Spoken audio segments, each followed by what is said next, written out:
Kami ingin mulai dari satu pemandangan yang sangat sederhana. Antrean. Bukan antrean konser, bukan antrean diskon besar, bukan juga antrean sesuatu yang sekali datang lalu selesai. Ini antrean untuk sesuatu yang sebenarnya biasa saja.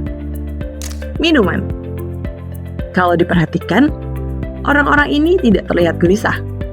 Tidak ada ekspresi terburu-buru, tidak ada juga yang menggerutu karena menunggu terlalu lama. Mereka berdiri dengan santai. Sebagian sibuk dengan ponsel, sebagian lain berbincang ringan. Seolah waktu tidak terlalu penting di titik itu. Dan justru, di situ terasa ada yang unik. Karena biasanya, antrean panjang itu penuh dengan emosi. Orang ingin cepat, ingin selesai, ingin segera mendapatkan apa yang mereka cari. Tapi ini berbeda. Mereka seperti tidak keberatan menunggu. Di tangan mereka terlihat gelas yang sama. Putih, sederhana, tanpa banyak ornamen. Hanya satu nama yang tercetak dengan jelas. Chagit. Kalau kita lihat sekilas, ini mudah sekali disimpulkan. Oh, brand minuman baru yang lagi hype nih. Tapi semakin lama diperhatikan, semakin terasa bahwa ini bukan sekedar hype. Karena hype biasanya cepat naik dan cepat hilang. Tapi tidak berlaku dengan antrean ini. Ia kembali lagi keesokan hari, dan hari berikutnya, dan berikutnya lagi. Dan di situ kita mulai sadar, ini bukan tentang minuman. Ini tentang sesuatu yang lebih dalam. Kebiasaan. Yuk kita bedah pada edisi Inspira kali ini, inspirasi dari seberang. Cerita ini sebenarnya tidak dimulai dari mall, tidak juga dari antrean. Ia dimulai dari sebuah tempat yang jauh lebih sunyi, Yunnan, China. Di sana, pada tahun 1993, lahirlah seorang anak laki-laki bernama Zhang Junji. Kalau kita lihat dari luar, Yunnan dikenal sebagai salah satu pusat produksi teh terbesar di dunia. Tapi, bagi Zhang kecil, itu bukan cerita tentang budaya atau tradisi. Itu hanya merupakan latar belakang hidup yang keras. Di usia 10 tahun, ia kehilangan kedua orang tuanya. Dalam satu momen, hidupnya berubah total. Tidak ada lagi struktur, tidak ada lagi arah, tidak ada lagi perlindungan. Yang tersisa hanyalah satu hal, bertahan hidup. Ia tidak tumbuh dengan pendidikan yang jelas. Bahkan, sesuatu yang kita anggap dasar, seperti membaca dan menulis, baru benar-benar ia pelajari saat ia remaja. Di saat banyak orang yang sudah mulai membangun mimpi, ia baru belajar memahami kata. Dan di usia itu, hidup tidak pernah memberinya pilihan selain bekerja. Bukan kerja ringan, bukan kerja belajar, tapi kerja untuk hidup.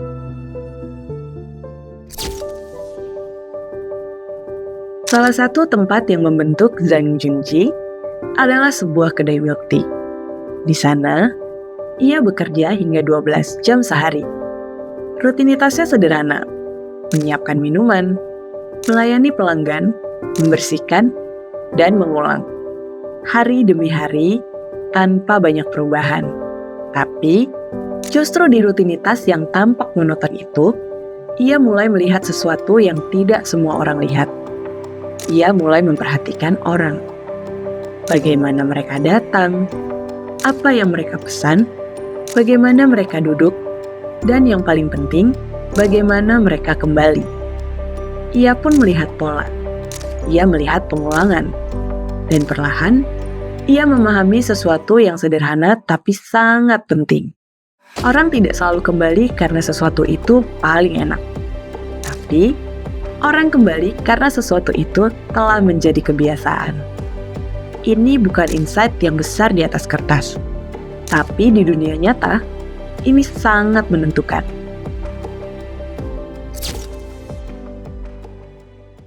Di tengah pengamatannya, ada satu hal yang terus mengganggunya.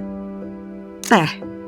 yang seharusnya menjadi bagian dari kehidupan sehari-hari, perlahan menghilang dari generasi muda. Bukan karena teh buruk, bukan juga karena teh tidak enak, tapi karena teh tidak lagi relevan. Anak muda tidak minum teh, mereka minum kopi. Mereka minum sesuatu yang terasa lebih modern dan lebih mewakili diri mereka. Dan di titik itu, Zhang tidak melihat adanya masalah produk. Ia melihat masalah persepsi. Ia pernah mengatakan, dunia akan selalu menjadi milik kaum muda. Jadi, bagaimana anak muda minum teh dibandingkan dengan kopi? Itu bukan sekedar pertanyaan, itu arah strategi. Karena di situ, dia sadar kalau ingin membangun bisnis besar, dia tidak bisa hanya memperbaiki produk. Dia harus mengubah cara orang melihat produk itu. Zhang tidak hanya melihat teh, dia melihat kopi. Dan lebih spesifik lagi, dia melihat bagaimana Starbucks membangun sesuatu yang jauh lebih besar dari sekedar minuman. Starbucks tidak menjual kopi, mereka menjual kebiasaan. Orang datang bukan karena haus, tapi karena ingin berada di sana. Ngopi jadi ritual, ngopi jadi identitas. Hari ini, Starbucks punya lebih dari 40.000 gerai di seluruh dunia. Itu bukan sekedar ekspansi, itu adalah bukti bahwa mereka berhasil menjadikan kopi sebagai kebiasaan global. Dan disitulah Zhang menyadari sesuatu. Kalau teh ingin hidup lagi, teh harus punya posisi yang sama, bukan sebagai tradisi, tapi sebagai gaya hidup.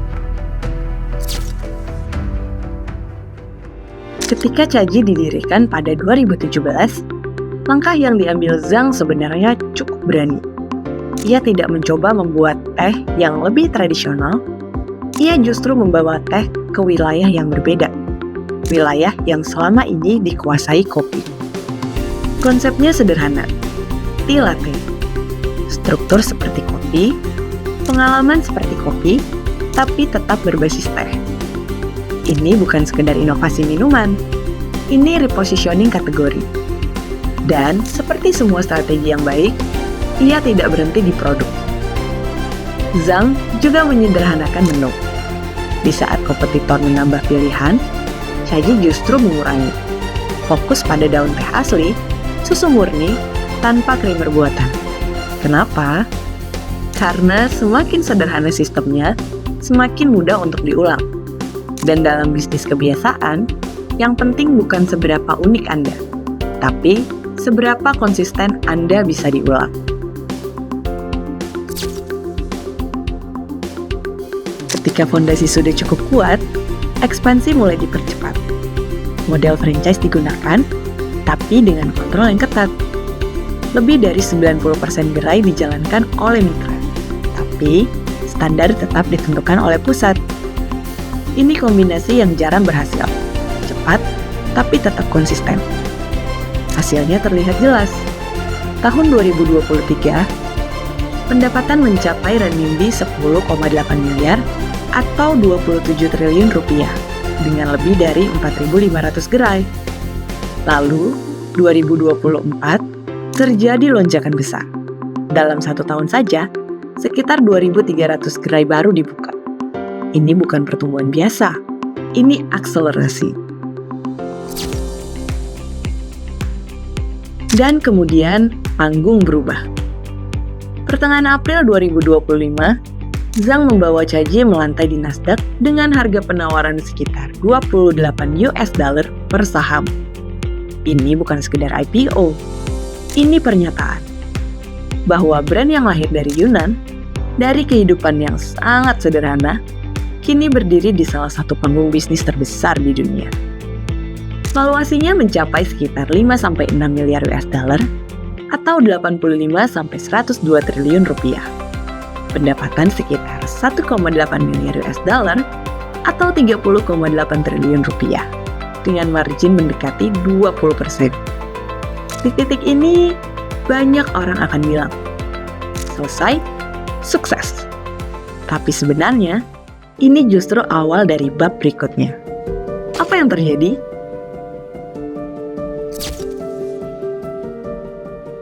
Karena setelah IPO, semuanya berubah. Ekspektasi publik dan investor naik, tekanan naik, dan realitas mulai muncul. Setelah IPO, pertumbuhan Caji memang masih positif, tetapi lajunya mulai turun tajam.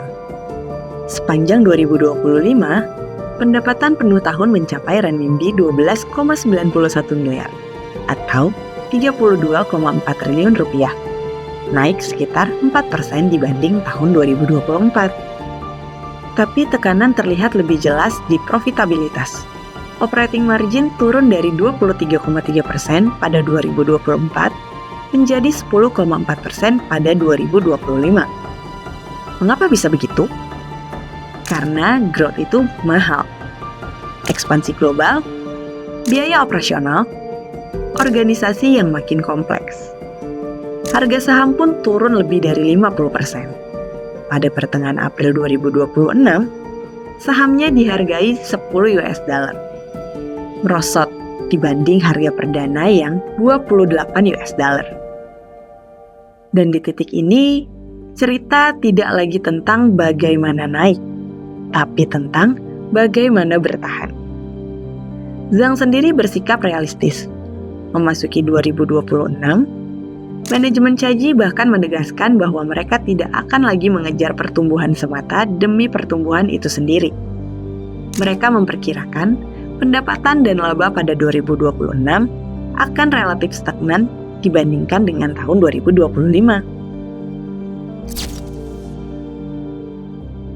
Bagaimana Zhang akan membawa Caji menghadapi tantangan? Kita masih menunggu.